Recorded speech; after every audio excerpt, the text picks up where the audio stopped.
welcome to Hope's Bookporium. Today I'm going to talk about some of the books that have taken me less than 48 hours to read. I'm going to be talking some of the books that have done just that for me. I've either read them in one sitting or one day or less than 48 hours or less than 24 hours. If I've read it under 48 hours or under 2 days, I'm going to be talking about it today. So let's get started. Far from the Tree. This was a really great read. I've actually read it quite recently. I got it from the library and it is about 3 siblings who discover they are siblings. Now they are actually each adopted by a different family, and one of them finds out that she has 2 other siblings, and then the other 2 find out, and it was a great read. It is from all 3 perspectives, so it starts with one sibling and then goes to the next and goes to the next.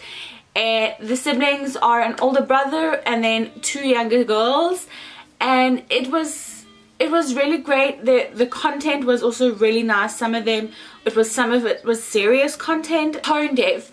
I read this one really quickly, like 8 hours or something crazy like that. It is about a girl that I've spoken about this book before on my channel. It is about a girl who, due to a brain tumor, has gone deaf, and she was a music prodigy, and now her dad hates her. And then her and her best friend go to a concert, and by some cruel miracle, her ticket is the winning ticket to go meet the main singer backstage. The main singer from the band that she meets, it is also from his perspective as well as hers. He can pick up on little things about her, and he feels like he needs to help her and comfort her with things that's going on in her life. So she ends up going on tour with him and his band, and he brings her back to music through this. Amy and Roger's Epic Detours. I love this book. I love anything Morgan Matson. This book was really great. It's about this girl. She's recently lost her dad, and now her and her mom are moving to a new town. But Amy, the main girl, she needs to get her dad's truck from where they used to live to where they're going now. But she lost her dad from a car accident, and she doesn't want to drive. She hasn't driven. So her mom gets some family friend's son to drive down with her, and her mom has mapped out this entire road trip.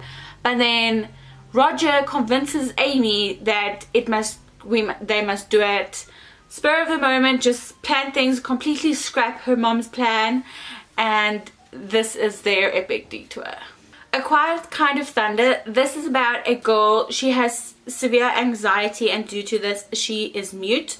She knows basic sign language that a family member has taught her, and then a new guy comes to school and he is deaf. Now, because she is the only one who knows sign language or basic sign language, the teachers feel that it's her responsibility to help him out and on his first couple of days of school. By Your Side. This is about a girl who gets trapped in the library for 48 hours, I think. I could be wrong about that.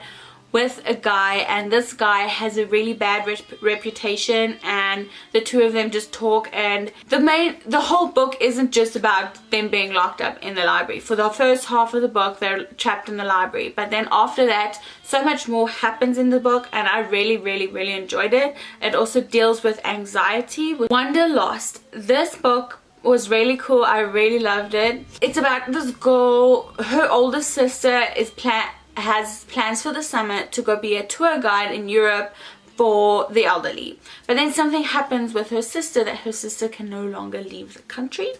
So what happens is her older sister convinces her to go to be the tour guide, but as her sister.